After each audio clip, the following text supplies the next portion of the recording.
Alors maintenant, j'ai le plaisir de vous présenter un autre Valaisan, un enfant de Grimizua, qui va aussi revenir en Valais l'année prochaine. On est très content d'avoir ces deux jeunes Valaisans, formés en diabétologie, endocrinologie, au CHUV, excellente formation, le docteur Yann Vunier. Et je te remercie Yann de nous parler de l'insuline, toutes les questions concernant l'insuline. N'hésitez pas après à poser des questions qui vous tracassent sur les injections d'insuline.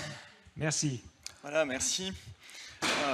Donc voilà, comme a dit le docteur Petite, j'ai grandi à Grémisois, j'ai fait la majeure partie de ma formation à Lausanne. J'ai fait un peu plus fort. Comme ça va mieux. Encore plus fort. Ça marche. Et puis j'ai fait une petite partie aussi de ma formation 2 ans en Valais dans le service de médecine interne. Voilà. Et je vais m'installer d'ici le début de l'année prochaine entre Sion et Sierre. Voilà. Du coup, je vais vous parler de l'insuline. Alors, je pense que certains parmi vous ont ce traitement, d'autres ne l'ont pas. Le but, en fait, pour ceux qui n'ont pas ce type de traitement, c'est un peu d'en parler, peut-être de le dédiaboliser, mais tout en parlant aussi des effets un petit peu plus complexes de ce traitement. Et puis pour ceux qui ont déjà un traitement avec de l'insuline, eh ben, reprendre certaines bases. Voilà. Du coup, je vais aborder 3 sujets. Déjà, c'est l'insuline, ce que c'est et comment ça fonctionne dans le corps, et comment c'est produit.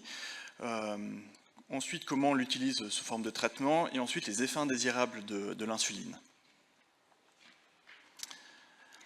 Du coup, l'insuline, qu'est-ce que c'est? Déjà, c'est une substance qui a été découverte il y a un siècle dans un laboratoire au Canada. L'insuline, c'est produit exclusivement par le pancréas, et puis c'est une hormone. Alors peut-être, l'hormone, on a tous une représentation un petit peu différente de ce que c'est, mais pour définir ça, on peut dire qu'une hormone, c'est une substance qui est produite de manière naturelle par un des organes du corps, et c'est transporté par le sang, et ça va agir sur d'autres organes. Ça permet de coordonner les différents organes l'un entre l'autre. En fait, c'est la manière qu'a le corps en fait, de faire communiquer ces différents organes. Donc en fait, s'il faut définir l'insuline, on peut dire que c'est l'hormone principale, parce qu'il y en a aussi d'autres, mais on va se concentrer sur l'insuline, qui est produite par le corps et qui va gérer le taux de sucre dans le sang. Alors un tout petit peu d'anatomie. Le pancréas, c'est l'organe qui est juste derrière l'estomac, qui est au centre du ventre. Ça ressemble globalement à une sorte de tétard. Il y a une tête et une queue, c'est comme ça qu'on différencie les différentes parties du pancréas. Le pancréas a deux jobs. Le job numéro 1, c'est de fabriquer des sucs pancréatiques qui va aider à digérer directement dans l'intestin. Il va produire du liquide qui va aller via ce canal et qui va se jeter dans l'intestin. Et puis, il y a aussi, à certains endroits, il y a plein de petits îlots de Langerhans. C'est ces petites choses-là. C'est plein de petits îlots un petit peu à part qui contiennent des cellules, et certaines de ces cellules, en fait, vont faire de l'insuline qui va partir alors directement dans le sang. Ensuite, pour ce qui est du fonctionnement de l'insuline, alors, sur ce graphique, vous avez un vaisseau sanguin, le sang, et puis les particules de sucre dans le sang, et puis le pancréas qui est à côté de ça et qui fabrique de l'insuline. Donc le pancréas, ce qu'il va faire, c'est qu'il va mettre de l'insuline directement dans le sang. Puis là, vous voyez, en fait, l'insuline n'a pas d'action directement sur le taux de sucre. C'est pas parce qu'on a de l'insuline... Enfin, l'insuline ne va pas diminuer directement le sucre. Ce que va faire l'insuline, en fait, c'est agir sur 3 organes différents. Le foie, les muscles, et puis encore un autre organe, le gras, qu'on a sous la peau.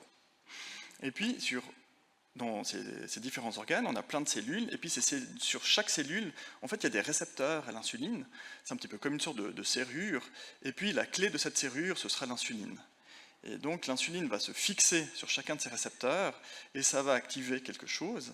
Ça va faire en sorte que le taux de sucre, enfin chaque particule de sucre dans le sang, va être stocké dans ces différents organes, et suite à ça, le taux de sucre comme ça dans le sang diminue.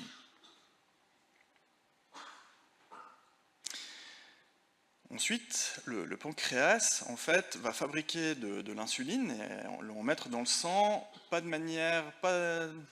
des quantités différentes en fonction de ce qu'on fait. Alors, sur ce schéma, vous avez verticalement en fait la quantité d'insuline que le pancréas fabrique, et puis horizontalement, ça représente un peu une journée. Du coup, lorsqu'on est à jeun, par exemple la nuit ou entre les repas, le pancréas fabrique une petite quantité d'insuline qui va permettre de tenir un taux stable de taux de sucre dans le sang. Et puis lorsqu'on mange au repas, on va avaler des sucres lents, des sucres rapides, qui vont arriver dans l'intestin, qu'on va digérer, et puis qui vont partir directement dans le sang.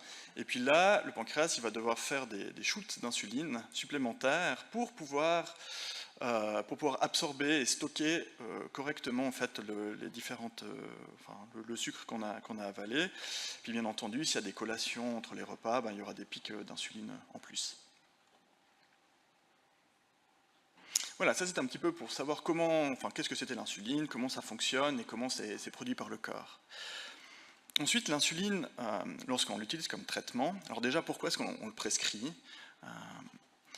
Alors on en prescrit déjà quand les glycémies sont constamment trop hautes. Ça c'est souvent un signe que le pancréas est complètement essoufflé, qu'il n'est plus capable de fabriquer suffisamment d'insuline. Et donc, dans certaines situations, en fait, on n'a pas trop le choix, on doit donner des injections d'insuline pour contrôler le taux de sucre. Ça peut être permanent, ça peut aussi être parfois des traitements temporaires, mais dans certaines situations, on n'a pas trop le choix, on ne peut pas aller avec des médicaments par la bouche. Et puis, on prescrit aussi parfois de l'insuline, parce qu'il n'y a pas d'autre alternative avec un médicament par voie orale. Premièrement, parce que parfois, des médicaments pour le diabète, par voie orale, il y en a une certaine quantité. Si on a prescrit à peu près tous les différents types, on ne peut plus les prescrire et on ne peut plus que rajouter l'insuline. Et puis, un problème qui est malheureusement assez présent dans le diabète, c'est qu'il y a parfois il y a des contre-indications pour certains médicaments. C'est surtout quand les reins fonctionnent moins bien. Typiquement, si je dois prendre un exemple, typiquement la metformine, que peut-être vous avez, on peut la donner quand les reins fonctionnent bien, on doit diminuer le dosage quand ça fonctionne un peu moins bien, puis à partir d'une certaine fonction des reins, on doit l'arrêter complètement. Et dans ces situations-là, parfois, on est un petit peu limité dans les choix de traitement, et l'insuline a cet avantage qu'il ne pose pas problème si les reins fonctionnent moins bien. Ensuite, l'insuline sous quelle forme? Donc, je pense que vous êtes tous au courant que l'insuline, ça existe, c'est sous forme d'injection.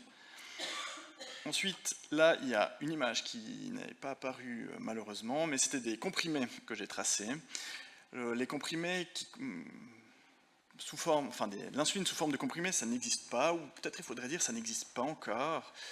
C'est en cours de développement, ça sera peut-être un jour sur le marché, peut-être pas. En tout cas, c'est pas pour tout de suite. Et puis, même si un jour ça devrait venir sur le marché, il faudrait voir aussi si ça fonctionne bien. Et si je dis ça, c'est parce qu'il y a eu aussi en fait l'insuline sous forme de spray nasal qu'on pouvait utiliser comme un spray quand on a le rhume, et qui avait été commercialisé aux États-Unis, mais qui n'avait pas spécialement bien marché. Il y avait eu des problèmes d'absorption. Et c'est pour ça que finalement, en fait, cette forme d'insuline n'a jamais été mise sur le marché européen.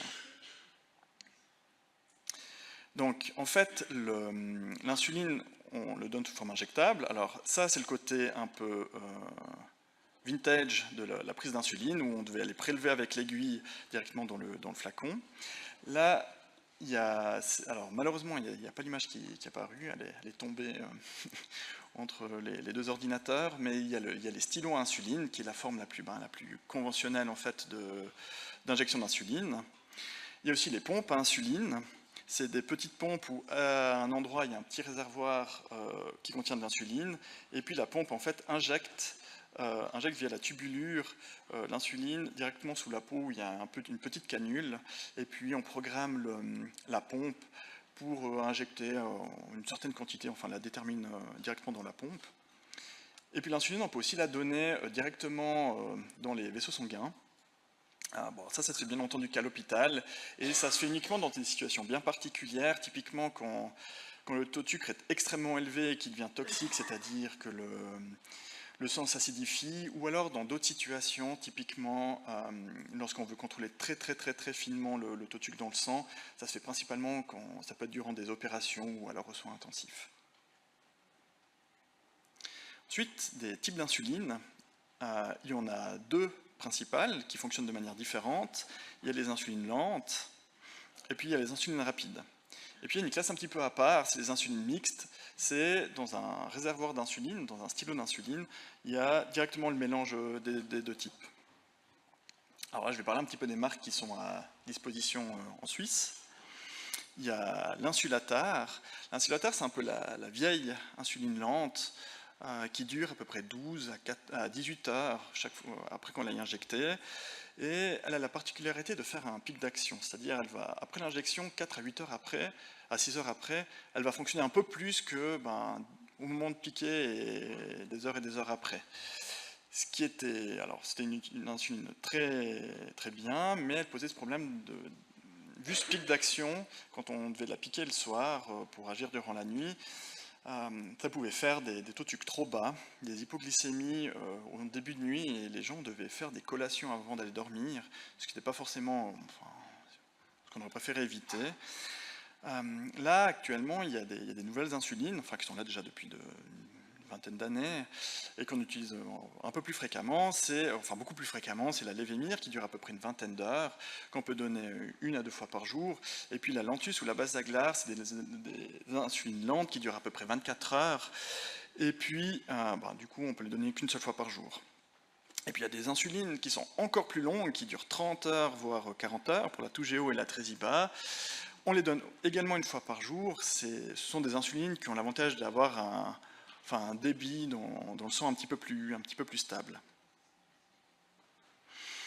Les insulines lentes, ça donne, alors, à part l'insulatar et éventuellement la Levemir, ça se donne normalement une fois par jour.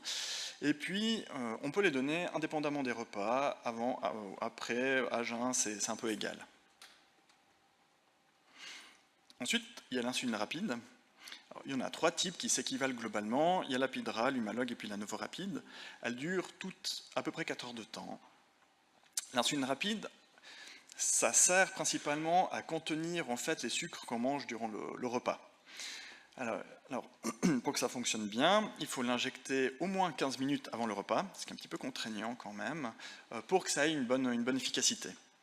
Le repas doit contenir au moins un féculent, donc un aliment qui contient des sucres lents, au risque que l'insuline ensuite consomme le peu de sucre dans le sang et que ça fasse une hypoglycémie. Ça peut aussi être parfois, en fonction de la situation, être utilisé hors des repas. Ça, c'est dans le cas où le taux de sucre est constamment trop haut. On peut donner un petit peu d'insuline rapide pour que le taux de sucre baisse. Et puis là, les injections, ça peut être 1, 2, 3 fois par jour, ça peut être plusieurs fois par jour.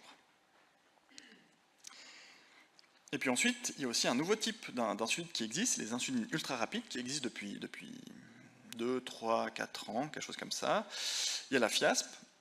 La Fiasp, c'est de la Novorapide qui agit un peu plus rapidement, et puis la Lumief, c'est de l'Humalog qui agit un peu plus rapidement.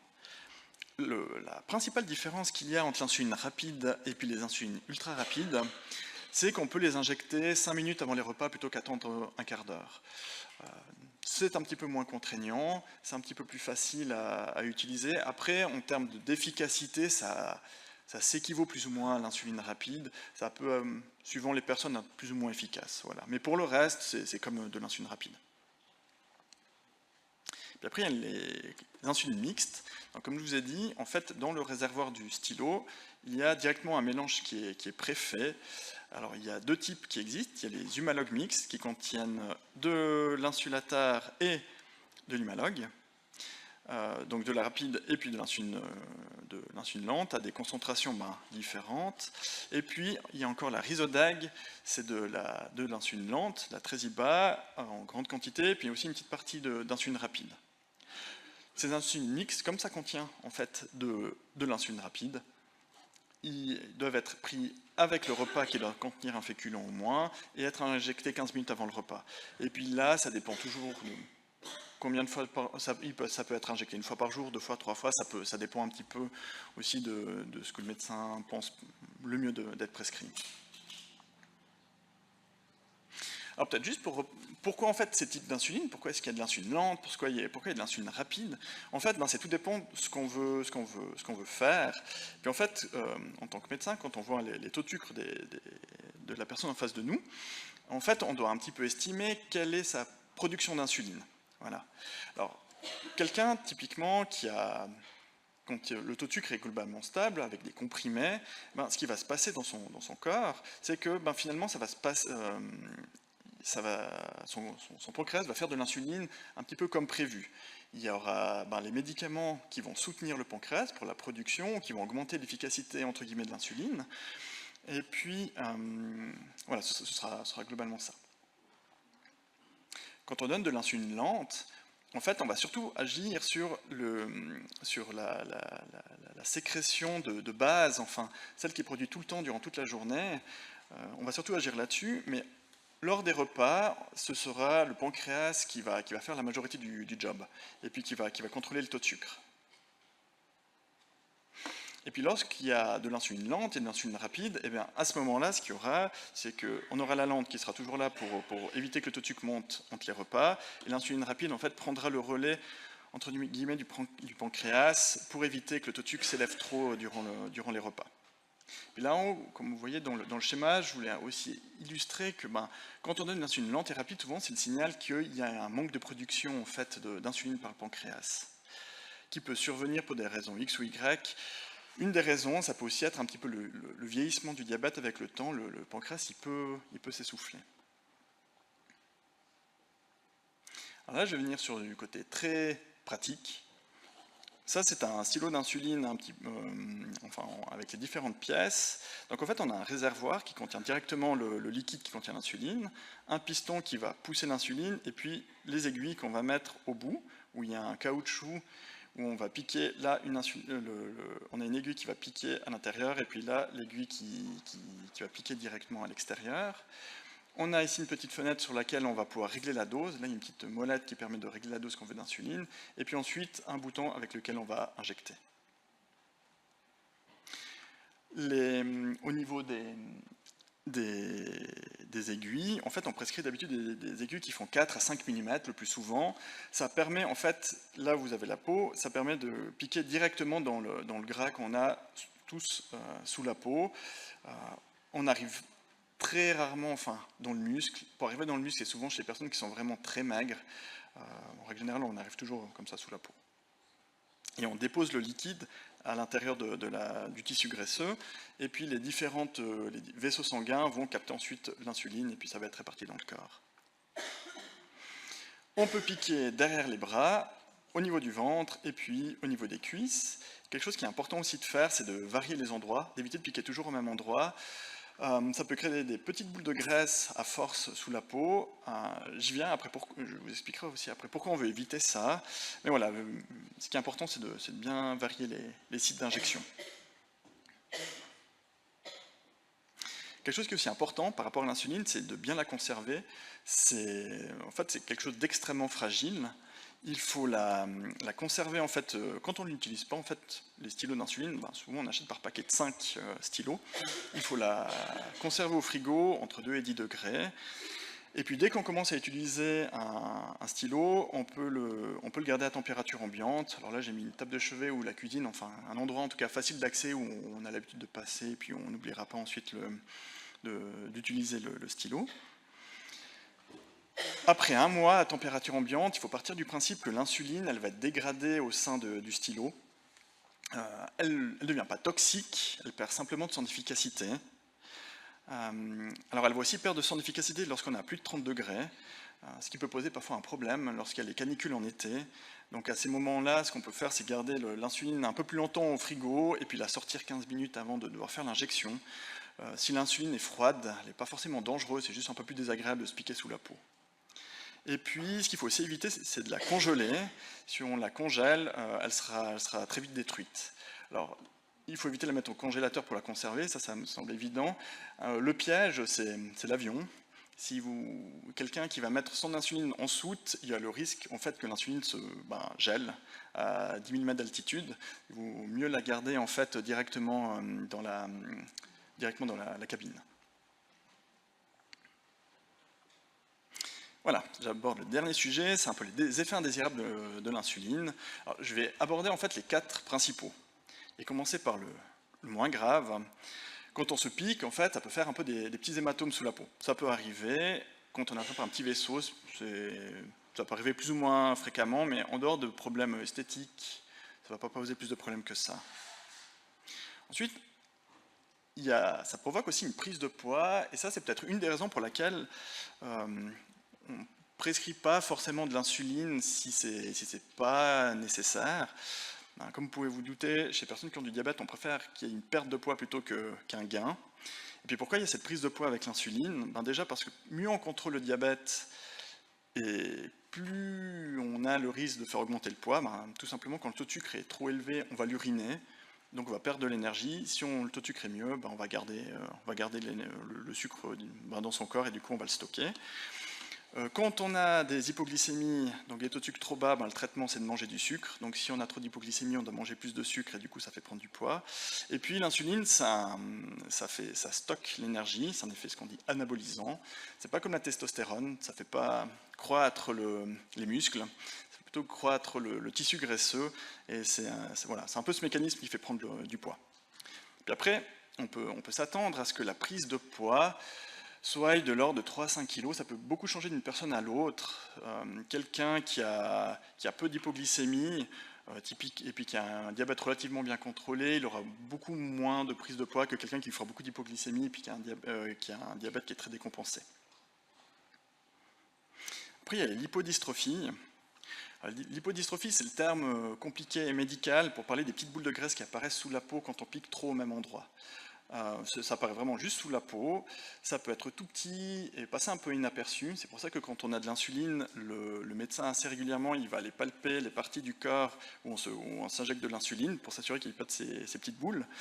Je ne sais pas si on voit. On voit encore. En fait, chez certaines personnes, ça peut faire des choses un peu plus massives. Ça, c'est certainement quelqu'un qui devait se piquer probablement un peu au même endroit de part et d'autre du nombril. C'est pas spécialement dangereux, ça fait une boule, c'est pas du tout un cancer, ça peut pas se transformer en cancer du tout. Par contre, le problème, c'est quand on pique de l'insuline là-dedans, l'insuline peut agir trop vite, plus lentement, on sait plus trop comment elle agit et ça peut poser problème.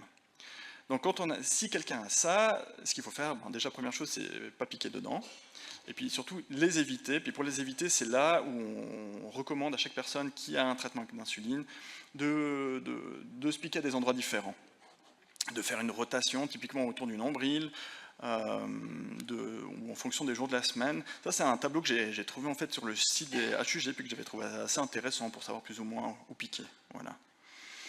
Et puis quelque chose qui est aussi important, c'est de changer les aiguilles en fait, à chaque injection. Le fait de les réutiliser plusieurs fois, ça peut augmenter le risque de l'apparition de l'hypodystrophie. Puis j'ai gardé le meilleur pour la fin, c'est les hypoglycémies. Ça, c'est on va dire, le problème principal du traitement avec insuline. C'est peut-être pour ça que si on n'en a pas besoin, on va pas se jeter en premier sur le traitement avec des injections d'insuline. Alors pour ceux qui ne savent pas, l'hypoglycémie, c'est quand on a une glycémie qui est inférieure à 4. Autant on veut éviter d'avoir des glycémies trop élevées, mais on a besoin de sucre dans le sang pour faire fonctionner nos différents organes, et en dessous de 4, ce n'est pas considéré comme normal. Donc nos organes en dessous de 4 vont commencer à manquer de sucre, ils vont commencer à souffrir, et puis ça va faire des symptômes. Ça va nous donner faim, ça va nous faire transpirer, faire trembler, faire palpiter le cœur, faire des étourdissements, une vision trouble. Ça peut faire des difficultés de la concentration. Les gens peuvent aussi changer de caractère et devenir spécialement nerveux. Les gens peuvent aussi avoir des maux de tête, devenir tout pâles. Et puis, dans des cas extrêmes, ça peut aussi faire une perte de connaissance. Quelqu'un qui va avoir une hypoglycémie n'aura jamais tous les symptômes, il aura certainement 1, 2, voire 3 symptômes, et puis chaque fois qu'il fera une hypoglycémie, souvent ce sera les mêmes symptômes. Donc voilà, quelqu'un qui est traité avec de l'insuline, qui a un de ces symptômes, la première chose qu'il a à faire, c'est contrôler sa glycémie, c'est comme ça qu'on prend en charge correctement, parce que voilà, avoir des palpitations, être un peu pâle, ça ne veut pas forcément dire que c'est une hypoglycémie, ça peut aussi être autre chose, et si c'est autre chose, il faut aussi le savoir, et puis avoir la prise en charge adéquate. Donc si on est en dessous de 4, à ce moment-là, le traitement, c'est se resucrer. Et puis le traitement, le médicament à prendre, c'est du sucre. Et puis l'ordre d'idée, c'est de prendre 15 grammes de sucre, soit 4 carreaux, soit 3 sachets, soit 2 cuillères à café de confiture ou de miel, soit alors prendre 1,5 déci, 2 décis de quelque chose bien sucré, du coca, du jus, enfin voilà. Et n'importe quel produit de ces produits qu'on va prendre va arriver dans l'estomac, dans l'intestin, va aller dans le sang, et tout ça en une quinzaine de minutes, l'hypoglycémie va être corrigée assez rapidement. On évitera de manger du chocolat ou n'importe quoi qui contient du sucre, un fruit, des sucreries, des biscuits, du chocolat, tout simplement parce qu'il faudra digérer ça, et ça va prendre plus de temps, donc on va être plus longtemps en hypoglycémie, et on ne veut pas ça. Rien n'empêche de manger, par exemple, un bout de pain ou quelque chose d'autre après avoir pris quelque chose de très sucré, comme je vous ai montré avant, pour éviter tout à coup que le taux de sucre redescende derrière. Mais ça reste... Voilà, ces différentes choses-là ne font pas partie du traitement primaire de l'hypoglycémie. Puis pourquoi on prend en charge une hypoglycémie? Alors déjà parce que c'est désagréable, et puis en soi c'est déjà une bonne raison. Après, le problème, c'est qu'au bout d'un moment, on commence à s'habituer à l'hypoglycémie, enfin le corps il s'habitue, il fait plus de symptômes. Puis ça commence à être un problème, parce que c'est pas parce qu'on fait plus de symptômes que c'est pas toxique pour les organes. Les organes ont toujours besoin d'énergie, donc de sucre, pour fonctionner. Donc si on ne ressent plus les signaux d'alarme, ça commence à poser problème. Et puis c'est ça qui, à terme, peut aller jusque, si les glycémies sont spécialement basses, amener jusqu'au coma, et puis à des complications beaucoup plus graves de l'hypoglycémie. Donc c'est quelque chose de très sérieux qu'il faut prendre rapidement en charge et ne pas banaliser. Puis le dernier sujet que je voulais aborder, quand on a de l'insuline, et puis en lien avec l'hypoglycémie, c'est la conduite. Parce que vous pouvez bien vous imaginer que faire un malaise à cause d'une hypoglycémie au volant, c'est pas spécialement recommandé. Donc ce qu'on veut éviter, c'est les hypoglycémies pour éviter les accidents. Puis pour ça, en fait, le médecin a deux questions. C'est premièrement, est-ce que quand il donne un traitement pour le diabète, est-ce qu'il y a un risque que le traitement fasse une hypoglycémie? Alors la réponse est oui pour l'insuline, et puis oui pour un comprimé qu'on donne aussi, c'est le glyclaside, qui peut aussi faire des hypoglycémies. Puis si la réponse est oui, il y a une deuxième question qui se pose, c'est à quel point la personne est à risque de faire une hypoglycémie. Et puis là, on stratifie un petit peu les risques. Il y a les gens à risque faible, c'est ceux qui ont que de l'insuline lente ou que le comprimé, le glyclaside. Ceux qui sont à risque modéré, c'est ceux qui ont plus autre chose que de l'insuline lente. Et puis il y a ceux qui sont à risque élevé, c'est ceux qui ont déjà fait une hypoglycémie sévère dans leur vie ou qui sont insensibles en fait à l'hypoglycémie, ce qui pose, comme je vous ai dit, déjà un problème. Et puis, alors après, là je vous montre un tableau. Ce tableau en fait il vient de la Société suisse de diabétologie, et puis ça fait un peu foi aussi au niveau légal, c'est-à-dire que ces recommandations-là, typiquement quelqu'un qui a de l'insuline et qui ne suit pas ces recommandations, il peut avoir des problèmes, typiquement avec son assureur s'il fait un accident, voilà. Donc quelqu'un qui a pas d'insuline ou qui n'a pas ces comprimés qui peut faire des hypoglycémies, il peut conduire comme il veut, il n'y a aucune limitation. Quelqu'un qui a de l'insuline lente ou alors le comprimé de glyclaside, il doit avoir dans sa voiture de quoi mesurer sa glycémie, un glucomètre, et du sucre si jamais il fait une hypoglycémie. Là où ça devient un peu plus compliqué, c'est quelqu'un qui a de l'insuline autre que de l'insuline de base, l'insuline lente.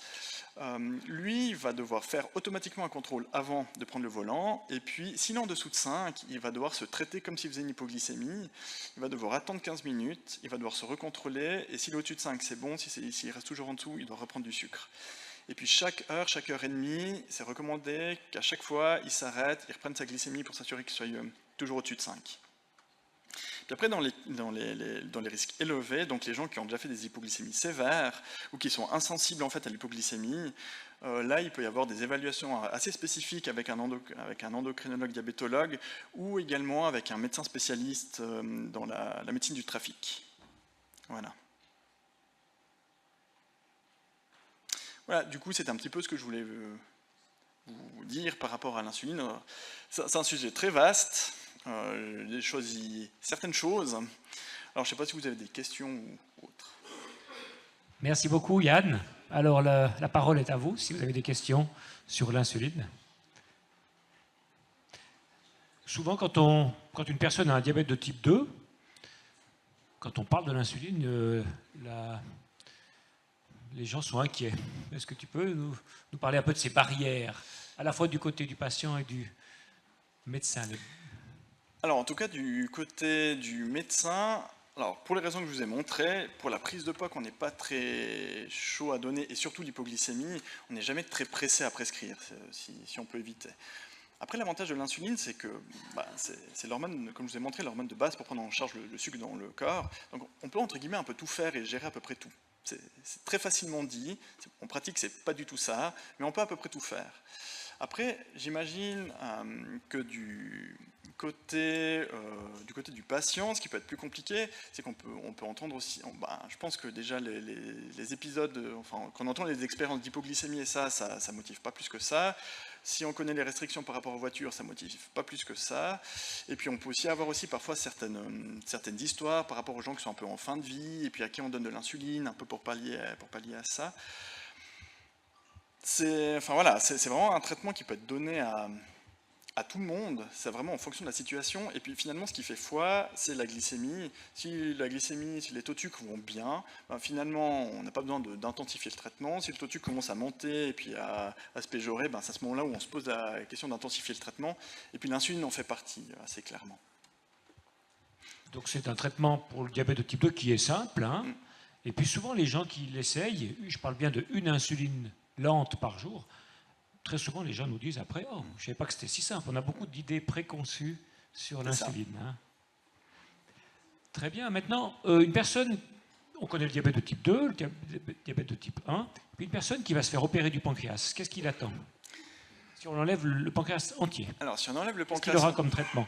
Si on enlève le pancréas en entier, le pancréas, c'est l'organe qui fabrique l'insuline, et on a besoin d'insuline pour vivre. Donc quelqu'un qui n'a plus de pancréas doit prendre de l'insuline parce que, comme je vous disais, les comprimés qu'on peut prendre ou les autres injections qui ne sont pas de l'insuline qu'on peut prendre pour gérer le diabète, ça va entre guillemets renforcer le pancréas pour faire sécréter de l'insuline ou alors rendre l'insuline plus efficace. Mais si on n'a plus, on n'aide rien et on n'améliore rien.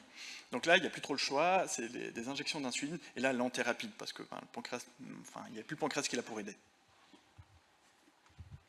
Très bien. Des questions? Oui? L'insuline et le sport. C'est une bonne question. Ça mériterait tout un chapitre aussi.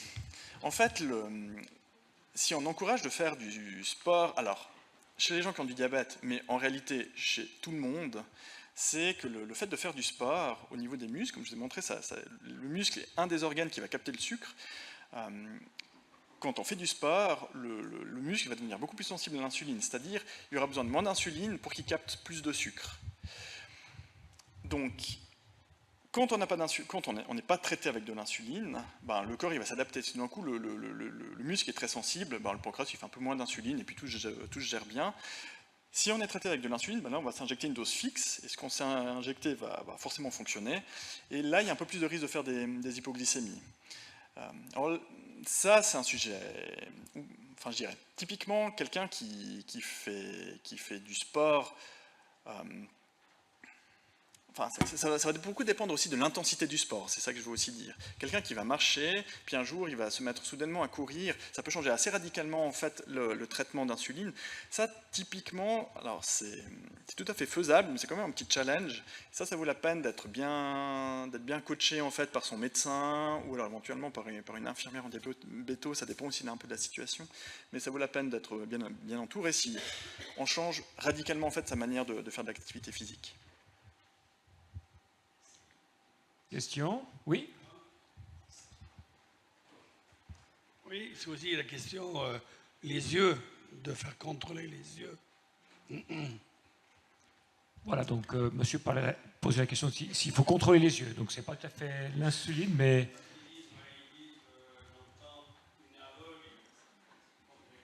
Ça ferme la pupille.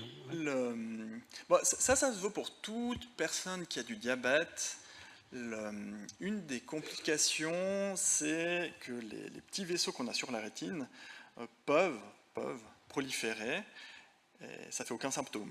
Ça passe complètement inaperçu, mais ça peut proliférer, jusqu'à un jour où tout d'un coup, il y a un de ces vaisseaux qui peut tout d'un coup se rompre, puis si ça saigne dans l'œil, voilà, on va clairement moins bien. Il y a souvent des prises en charge chirurgicales au niveau de l'œil, ça peut aussi provoquer des glaucomes.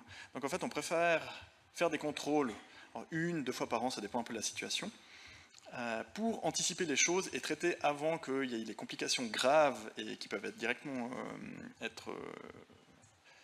porter atteinte à la structure de l'œil, à la vue. On préfère les prévenir avec des traitements avant plutôt que d'en arriver là. Oui, madame.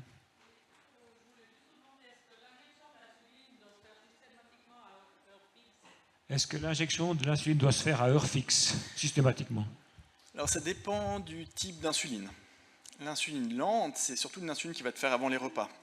Donc, rapide, pardon. Rapide. L'insuline rapide avant les repas. Donc si on ne fait pas un repas, on ne la fait pas. Si on fait un repas sans féculents, on ne la fait pas. Si on fait un repas avec... si on mange 3 fois par jour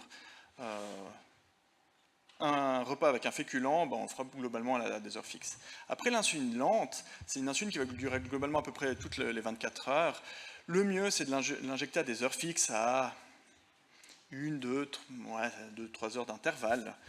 Mais voilà, mais la lente, c'est une injection. On a de la marge pour les nouvelles lentes, oui. Mais puis après, plus elles sont longues, ben, typiquement, il y a je l'ai montré, il y avait la... Hop, je vais reprendre directement, c'est plus simple. C'était où? Il y avait la Toujeo et puis la Tresiba qui dure 30 à 40 heures. Ben, typiquement, on a un petit peu plus de marge. Avec la Lantus, la Basaglar, on aura un petit peu moins de marge. Voilà. Parfois, c'est ce qui fait qu'on va prescrire plutôt l'une que l'autre.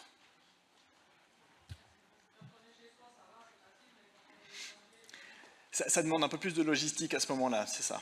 Ouais. Mais finalement, on est souple. Hein. Avant les repas, c'est avant les repas. Qu'on mange à midi ou à 2 heures, on pique avant. Donc, et puis la lente, on a tout le temps. Avec les nouvelles lentes. C'est ça, exactement. Moi, j'ai des gens qui, des fois, piquent après le repas. Alors, ça me fait froncer les sourcils. Mais ouais, c'est relativement fréquent. Hein. Des gens qui disent ça, je pique après. Ça fait un peu froncer les sourcils, en effet. Donc là, on parle d'insuline rapide. Hein, donc, ou de l'ultra rapide, c'est égal. Ce qu'il faut se dire, c'est qu'on mange, la nourriture arrive dans l'intestin, on digère, et puis le taux de sucre arrive, puis le sucre arrive dans le sang, puis la glycémie augmente. Quand on injecte de l'insuline, ça va prendre un petit peu de temps à agir. On va dire, l'insuline sera beaucoup plus efficace quand on la pique avant, parce que le taux de sucre va monter progressivement, le taux d'insuline va monter progressivement, puis les deux, globalement, ils vont un peu travailler de concert, et puis la glycémie, elle va rester stable. Si on pique après, le taux de sucre va monter, l'insuline, elle va arriver par après, et puis le taux de sucre, le pic sera beaucoup plus haut, et puis il ne va pas forcément redescendre aussi bien qu'espéré. Alors, quelqu'un qui typiquement a oublié de faire son injection d'insuline rapide avant de manger, et puis il y pense juste après, il vaut mieux qu'il la fasse après que pas du tout. Mais si c'est possible de le faire avant, l'injection sera beaucoup plus efficace à ce moment-là. Oui.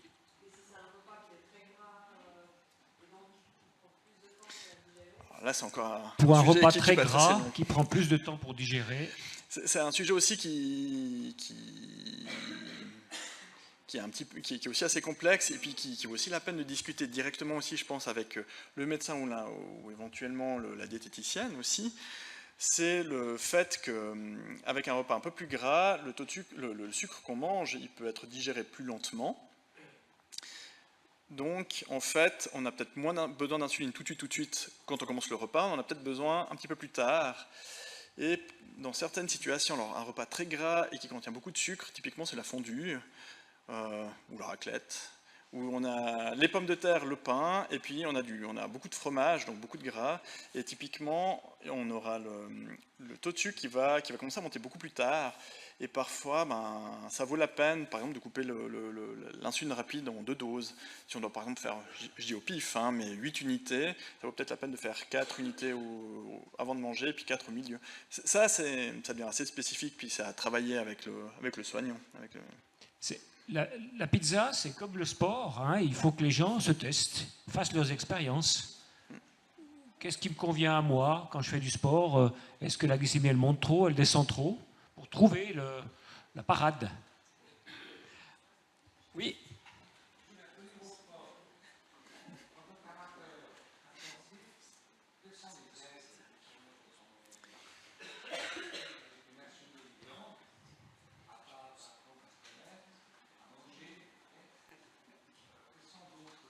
monsieur aimerait des aides pour le sport quand on a une insuline lente. Alors, il sait déjà qu'il faut manger, qu'il doit se contrôler. Un truc alors, très important, c'est se contrôler. Ça, c'est déjà ça. Et typiquement, quelqu'un qui va faire de l'activité physique, parfois c'est bien que son taux de sucre soit plus haut, 6, 7, 10, je ne sais pas, de glycémie, ça dépend un petit peu de ce qu'il va faire ensuite. Donc c'est bien de contrôler avant pour savoir où est-ce qu'il en est, éventuellement faire une collation avant. Après, maintenant, la chose qui se fait de plus en plus, les gens qui ont de l'insuline lente et rapide, ce qu'on peut surtout faire, c'est de mettre des capteurs de glycémie qui permettent d'enregistrer le taux de sucre en continu. Ça permet de se contrôler assez rapidement. De plus en plus, en fait, ces capteurs, ils ont aussi des alarmes. Donc on peut régler ces alarmes, puis à partir de certaines valeurs, ça va vibrer, puis on saura qu'on peut agir à ce moment-là. Mais pour beaucoup, c'est l'expérience en fait qui va jouer un rôle de savoir. On commence, on voit ce qui fonctionne, ce qui fonctionne pas, et puis après on arrive à trouver un rythme. Après, ce qui est toujours compliqué dans le diabète, c'est que parfois on fait 100 fois la même chose et la 101e fois, on ne comprend pas pourquoi, on a mangé la même chose, on a bougé la même chose, on est dans le même état d'esprit et pourtant ça va moins bien. Enfin, il y a toujours un peu des exceptions, mais l'habitude, l'expérience, ça joue pour beaucoup, enfin, ça fait une grande part du travail. Et le contrôle du taux de sucre, beaucoup aussi. Oui. J'ai juste envie de rajouter par rapport à ça, c'est d'avoir vraiment toujours du sucre avec soi quand on part, quoi. Même une petite promenade, il faut avoir le sucre avec, parce que... Pas se laisser surprendre par une hypo quand on est en promenade. Peut-être globalement, les recommandations pour la voiture, qui disait quelqu'un qui a de l'insuline lente, qu'il ait toujours dans sa voiture du sucre et puis de quoi contrôler sa glycémie, ça vaut peut-être aussi pour n'importe quelle situation, du moment qu'on marche, du moment qu'on est n'importe où en fait. Qu'on ait à disposition de quoi contrôler sa glycémie et puis son sucre. Là, le plus simple, c'est d'avoir des sachets de sucre. Enfin, je voyais certaines personnes qui étaient avec leurs 3 sachets et puis leur glucomètre dans une petite trousse, qui avaient ça dans leur sac, dans leur poche, éventuellement dans la banane, mais ça permettait d'être toujours assez... d'être prêt si jamais il y avait un problème, c'est la manière la plus sûre, je pense. Oui.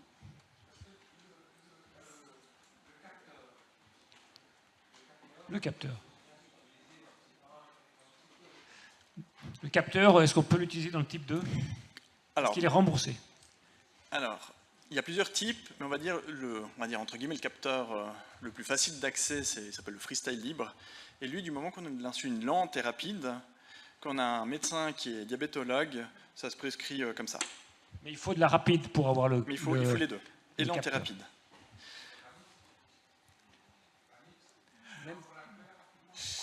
Alors si on va... Après ça devient il faut regarder dans les détails, parce que là on rentre aussi dans de la sécurologie. Et puis théoriquement c'est quand on donne de la rapide qu'on adapte en fonction de sa glycémie. Donc si on rentre dans les détails, normalement il faudrait donner et de la lente et de la rapide et pas forcément de la mixte. Après, si on donne un schéma de mixte, enfin on adapte en fonction de la glycémie, est-ce qu'on pourrait, je pense que c'est discutable. Ouais. C'est une question. Oui. Voilà, la Tresiba qui dure très longtemps, est-ce qu'il faut quand même la piquer tous les jours ? Oui, il faut la faire tous les jours. Je veux dire, il y a peut-être 2 avantages. C'est que si on la décale de quelques heures, ça pose moins de problèmes. Et peut-être que la Tresiba et puis l'autre, la Toujeo, les 2 plus longues, elles font possiblement un petit peu moins de risque d'hypoglycémie que la Lantus et la Levemir. Et que l'insulatard surtout, en fait. Après, il y a des situations, c'est pour ça que dans une bonne partie des cas, c'est une bonne insuline, mais il faut l'appliquer tous les jours. En fait, si vous voulez, après quelques jours, le taux d'insuline de la Tresiba dans le corps, en fait, se stabilise et puis ça donne un taux assez stable d'insuline qu'on a dans le corps. Voilà. C'est ça en fait la logique, c'est pas forcément de se piquer une fois toutes les 40 heures.